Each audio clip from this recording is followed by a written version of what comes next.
Friends ഇന്ന് സ്കൂളൊന്നും ഇല്ലാത്തതുകൊണ്ട് തന്നെ കുറച്ച് ലേറ്റായിട്ടാണ് എഴുന്നേറ്റ് 7 മണിയൊക്കെ കഴിഞ്ഞിട്ടുണ്ട് കേട്ടോ.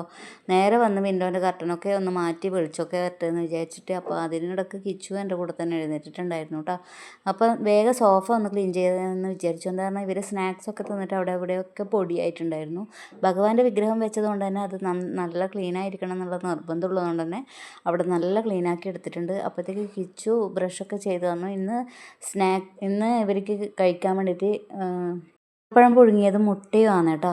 അപ്പോൾ കിച്ചുവിന് അത് ഇഷ്ടമാണ്. നേന്ത്രപ്പഴം പുഴുങ്ങിയത് ഭയങ്കര ഇഷ്ടമാണ്. മക്കൾ ഫുഡ് കഴിച്ചാൽ തന്നെ നമുക്ക് വലിയ സമാധാനമായി അല്ലേ. അപ്പോൾ എൻ്റെ മക്കളെ പരിപാടി എന്താണെന്ന് വെച്ചാൽ എന്തൊക്കെ ലേസോ ഇങ്ങനത്തെ എല്ലാം തിന്നു കഴിഞ്ഞാൽ അത് ആ കവറൊക്കെ ഒന്നുകിൽ സോഫേൻ്റെ ഇടയ്ക്ക് അങ്ങ് ഇറക്കി വെക്കും, അല്ലെങ്കിൽ കട്ടിലിൻ്റെ അടിയിൽ അങ്ങ് കൊണ്ടിടും. എന്താ പറഞ്ഞെങ്കിൽ വേസ്റ്റിൽ കൊണ്ടുപോയിടാൻ പറഞ്ഞാൽ അവർ കേൾക്കില്ല. അതൊക്കെ നമ്മളെ പണിയാണ്. ഇനി എത്ര വലുതായാലും ഇത് ഈ എന്താ കണ്ണാടിക്കൊക്കെ ഇവർ എന്താ ഓരോ പൗഡറും കാര്യങ്ങളെല്ലാം ഇട്ടിട്ട് ആ കൈ കൊണ്ട് തന്നെ കണ്ണാടിയൊക്കെ തൊട്ടിട്ട് അതിന് മൊത്തം പൊടിയായി പിടിച്ചിരിക്കുക. എല്ലാം ക്ലീൻ ചെയ്യണം. അപ്പോൾ ആദ്യം തന്നെ ഞാൻ തുണിയൊക്കെ മടക്കി വെച്ചു. തുണി വിരിച്ചിട്ടത് കൊണ്ടുപോയിട്ട് മോള് കസേരയെല്ലാം അങ്ങനെ തന്നെ കൊണ്ടുപോയിട്ടിട്ടുണ്ടായിരുന്നു. അപ്പോൾ ഇതാ നമ്മൾ വണ്ണാമ്പല കുറച്ച് ദിവസമായി അടിക്കാത്ത, ആഴ്ചയിൽ ഒരു തവണയേ ഞാൻ അടിക്കാറുള്ളൂ. അപ്പോൾ ഇതാ വണ്ണാമ്പല അടിച്ചു. അതിന് ശേഷം ഫാനൊക്കെ ഒന്ന് ക്ലീൻ ചെയ്തു കേട്ടോ. ഫാനിലൊക്കെ അങ്ങനെ പൊടി പിടിച്ചിട്ടുണ്ടായിരുന്നു. അത് കഴിഞ്ഞിട്ട് ഇപ്പുറത്തെ റൂമിലേക്ക് വരുമ്പോഴത്തേക്ക് പിന്നെ ബുക്ക് കൊണ്ട് വിളയാട്ടം. അപ്പോൾ ആ ബുക്കെല്ലാം ഒന്ന് എടുത്ത് വെച്ച് വരുമ്പോഴത്തേക്ക് ടേബിളിൽ പിന്നെ പറയണ്ട, ഒരു വെള്ളമൊക്കെ കുടിച്ചിട്ട് അത് അങ്ങനെ കടലാസും പെന്നും അതും ഇതും എല്ലാം വലിച്ചു വാരിയിട്ടിട്ടുണ്ടായിരുന്നു. എല്ലാം എടുത്താലത് എടുത്തെടുക്കുക കൊണ്ടാക്കില്ല. അത് എടുത്താൽ അവർ ആടെ ഇവിടെ അങ്ങ് കൊണ്ടാക്കും. ഇതവരെ സ്വഭാവമാണ്. ചെറുത് പിന്നെയും കേൾക്കും, വലുതൊന്നും കേൾക്കുകയില്ല. അപ്പോൾ അതിനിടയ്ക്ക് ഞാൻ പൂജാ റൂമിൻ്റെ അവിടെയുള്ള ഒരു തട്ടുണ്ട്, അവിടെ ഒന്ന് പൊടിയൊക്കെ ഇങ്ങനെ പിടിച്ചിട്ടുണ്ടായിരുന്നു. അതൊക്കെ ക്ലീൻ ചെയ്തതിന് വിളക്കും കാര്യങ്ങളൊക്കെ ഞാൻ കുളിച്ച് വന്നതിന് ശേഷം ക്ലീൻ ചെയ്യും കേട്ടോ. രാവിലെ എഴുന്നേറ്റ പാടും ജസ്റ്റ് ഒന്ന് മേൽ കഴുകിയിട്ടാണ് വരിക. അതിന് ശേഷം നല്ല പണിയും കഴിഞ്ഞിട്ടാണ് ഞാൻ. അപ്പോൾ ഈ റൂമിലുള്ള ഫാനിലും പൊടി പിടിച്ചിട്ടുണ്ട്. എന്നാലും മറ്റേ ബെഡ്റൂമിലത്തെ അത്ര ഈ റൂം നമ്മൾ യൂസ് ചെയ്യാത്തതുകൊണ്ട് തന്നെ ഇതിലങ്ങനെ അഴുക്കില്ല. വേഗം ഇവിടെയൊക്കെ ഒന്ന് അടിച്ച് വാരി ക്ലീൻ ചെയ്തു കേട്ടോ. നേരത്തെ എണീച്ചതുകൊണ്ട് തന്നെ ഏച്ചീനെ വിളിക്കുമെന്ന് പറഞ്ഞുകൊണ്ടിരിക്കുന്നുണ്ട്. ഓളെ വിളിക്കുമ്പോൾ ഓളെ എണീക്കുന്നുമില്ല. അപ്പം ഞാൻ വേഗം എല്ലാ റൂമും ഒന്ന് ക്ലീൻ ചെയ്യുമ്പോഴത്തേക്ക് കിച്ചു നല്ല കുട്ടിയായി മിടുക്കിയായിട്ട് നല്ല റെഡിയായിട്ട് വന്നു കേട്ടോ. ഇവിടെ എല്ലാം ക്ലീൻ ചെയ്തു. ഇനി നേരെ കിച്ചണിൽ പോയിട്ട് ഇനി ഉച്ചക്കത്തുള്ള പരിപാടി നോക്കണം. അതിന് മുന്നേ ഞാൻ മണി പ്ലാന്റ് ഉണ്ടാക്കത്ത് അതിന് കുറച്ച് വെള്ളം ഒഴിച്ച് കൊടുത്തു. അപ്പോൾ ഇതാ ചോറ് റെഡി ആയിട്ടുണ്ട്. നമുക്ക് 2-3 പേർക്കെല്ലാം ചോറ് വേണ്ട. അപ്പോൾ കുറച്ച് ചോറേ വെച്ചിട്ടുള്ളൂ, വെക്കാറുള്ളൂ. ഒരു ഗ്ലാസ് അരിൻ്റെ ചോറേ വെക്കും. നല്ല മത്തി കിട്ടിയിട്ടുണ്ടായിരുന്നു ഇന്നലെ, അപ്പോൾ ഫ്രിഡ്ജിലുണ്ടായത്. അപ്പോൾ ഉണ്ടാക്കാനുള്ള പരിപാടിയിലാണ്. മത്തിയും അതിൻ്റെ മുട്ടയെല്ലാം എടുത്ത് വെച്ചിട്ടുണ്ട് കേട്ടോ. മുട്ട ഇവർക്ക് ഭയങ്കര ഇഷ്ടമായി. പിള്ളേർക്ക് മുട്ട ഇതാക്കി കൊടുക്കൂലേ, ഫ്രൈ ചെയ്ത് കൊടുത്താലും കറിയിലിട്ടാലും എല്ലാം അത് കഴിക്കാൻ അവർക്ക് ഭയങ്കര ഇഷ്ടമാണ്. അപ്പോൾ അത് രണ്ടും എടുത്ത് വെച്ചിട്ടുണ്ട്. പിന്നെ ഞാൻ കഞ്ഞിവെള്ളം ഞാൻ കളയാറില്ല. കഞ്ഞിവെള്ളം അധികവും പക്ഷേ ഒരു കാര്യമുണ്ട്, ഞാൻ കഞ്ഞിവെള്ളം മുടിക്കൊഴിക്കണം തലക്കൊഴിക്കണം എന്നൊക്കെ വിചാരിച്ചിട്ട് മാറ്റി വെക്കും. മുഖം കഴുകണം എന്നൊക്കെ വിചാരിച്ചിട്ട് മാറ്റി വെക്കും. പക്ഷേ എങ്കിൽ അത് മറക്കും.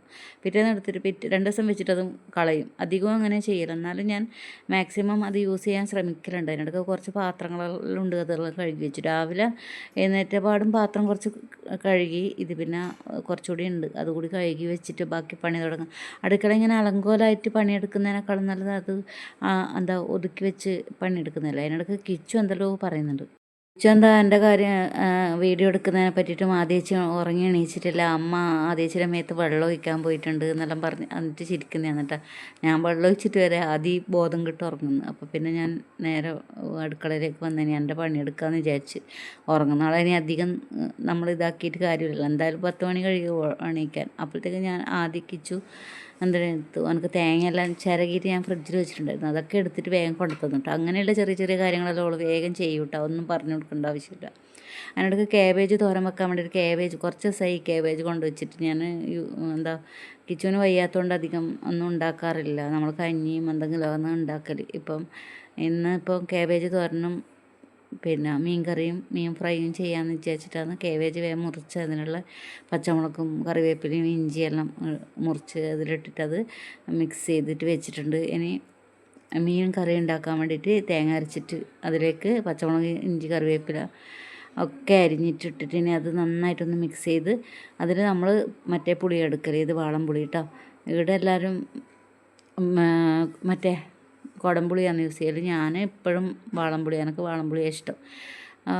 ഫ്രൈ ചെയ്യാൻ വേണ്ടിയിട്ട് എന്നിട്ട് ഇതാക്കി വെച്ചിട്ടുണ്ട് കേട്ടോ, മസാല വരക്കി വെച്ചിട്ടുണ്ട്. ഫ്രൈ ചെയ്യാൻ ഞാൻ അധികം ഓയിൽ എടുക്കുന്നില്ല, കുറച്ച് ഓയിലിൽ മാത്രമാണ് ഫ്രൈ ചെയ്യുന്നത്. കാരണം ആർക്കും നല്ലതല്ല, ഓയിൽ അധികം ആർക്കും നല്ലതല്ല. അപ്പം പണിയൊക്കെ കഴിഞ്ഞതിന് ശേഷമാണ് ഞാൻ അടുക്കളയൊന്നെല്ലാം ക്ലീൻ ചെയ്ത് തുടച്ചത് കേട്ടോ.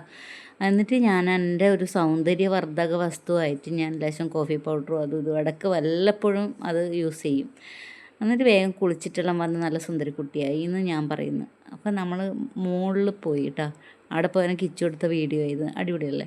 എന്നിട്ട് പിന്നെ ഞാൻ തുണിയെല്ലാം വിരിച്ചിട്ടുണ്ടെങ്കിൽ കിച്ചു കുറേ വീഡിയോ എടുത്ത് ഇങ്ങനെ കലപിലാക്കുന്നുണ്ടായിരുന്നു. അതിന് ശേഷം വേസ്റ്റ് കൊണ്ട് കളയാനുണ്ടായിരുന്നു. അത് ഞാൻ കുളിച്ചതിന് ശേഷമാണ് കൊണ്ടുപോയി കളഞ്ഞത്. വന്നിട്ട് കൈയെല്ലാം നല്ല വൃത്തിയായി കഴുകി ചോറ് കഴിക്കാൻ വേണ്ടിയിട്ട് മീനും കാബേജ് തോരനും മീൻ ഫ്രൈയും കൂടിയിട്ട് നല്ല അടിപൊളി മീൻ കറിയായിരുന്നു. കിച്ചുവിന് ഭയങ്കര ഇഷ്ടപ്പെട്ടു, എനിക്കും ഇഷ്ടപ്പെട്ടു, ആദ്യക്കും ഇഷ്ടപ്പെട്ടു. എല്ലാവരും കൂടിയിട്ട് എന്താ ഈ മീൻ കറി എടുത്ത് അത് നന്നായിട്ട് കുഴച്ച് അതിലേക്ക് കാബേജ് തോരനും നമ്മളെ മീൻ ഫ്രൈയും മീൻ കറി വെച്ചതിൻ്റെ കഷ്ണവും എല്ലാം കൂട്ടിയിട്ട് എൻ്റെ മക്കളെ അങ്ങനെ കുഴച്ചിട്ട് തിന്നുമ്പോഴൊരു ടേസ്റ്റ് ഉണ്ടല്ലോ. ഞാൻ എനിക്ക് തിന്നാൻ വേണ്ടിയിട്ട് എടുത്തതാണ്, അപ്പോഴത്തേക്ക് കിച്ചു കൊണ്ട് വായ വളർന്ന് നിൽക്കുന്നു. കിച്ചു ചോറ് വേവിച്ചു ഓൾറെഡി നേരത്തെ. എന്നിട്ട് ഞാനിങ്ങനെ എൻ്റെ വായിൽ ഇപ്പോഴും വെള്ളം വരുന്നു. അപ്പോൾ വീഡിയോ ഇഷ്ടമായിട്ടുണ്ടെങ്കിൽ ചാനലൊന്ന് സബ് ചെയ്ത് സപ്പോർട്ട് ചെയ്യാൻ ആരും മറക്കല്ല കേട്ടോ. പിന്നെ ഞാൻ ചോറ് തിന്നുന്നിടത്ത് ഞാൻ പറയുന്ന ഒരു കാര്യം എന്താണെന്ന് വെച്ചാൽ, നമ്മളെ മത്തിയെല്ലാം ഇല്ലേ, മത്തിയുടെ മുള്ള് നമ്മൾ വേസ്റ്റാക്കി കളയാൻ പാടില്ല. അതിൻ്റെ ആ മുള്ള് നല്ല ആരോഗ്യ ഗുണം ആണ് മത്തിയുടെ മുള്ളിന് കേട്ടോ. എന്ന് വെച്ചാൽ തൊണ്ടക്കൊന്നും കൊണ്ടിട്ട് ഇട്ടേക്കല്ലേ, നന്നായി ചവച്ചരച്ച് കഴിച്ചു കഴിഞ്ഞാൽ മത്തിയുടെ മുള്ളിൽ ഒത്തിരി ഗുണങ്ങളുണ്ട് എന്നുള്ളത് കേട്ടിട്ടുണ്ട്. അപ്പോൾ ഞാനിതിൻ്റെ മുള്ള് ഫ്രൈ ചെയ്താണെങ്കിൽ അതിൻ്റെ മുള്ള് ഞാൻ അങ്ങനെ കടിച്ച് മത്തി ഫുള്ളായിട്ട് അങ്ങ് കടിച്ച് കഴിക്കും. അല്ലെങ്കിൽ അതിൻ്റെ ആ തലേൻ്റെ ഭാഗമില്ലേ, അവിടുത്തെ മുള്ള് കഴിക്കാൻ എനിക്ക് ഭയങ്കര ഇഷ്ടം. അത് ഇറച്ചിയോടെ അങ്ങനെ ചവച്ചരച്ച് തിന്നും. അപ്പോൾ അടുത്ത വീഡിയോ ആയിട്ട് അടുത്ത ദിവസം വരുന്നത് വരെ ടാറ്റാ ബൈ ബൈ. എല്ലാം എൻ്റെ മുത്തുമണികൾക്കും ഒത്തിരി താങ്ക്സ് കേട്ടോ.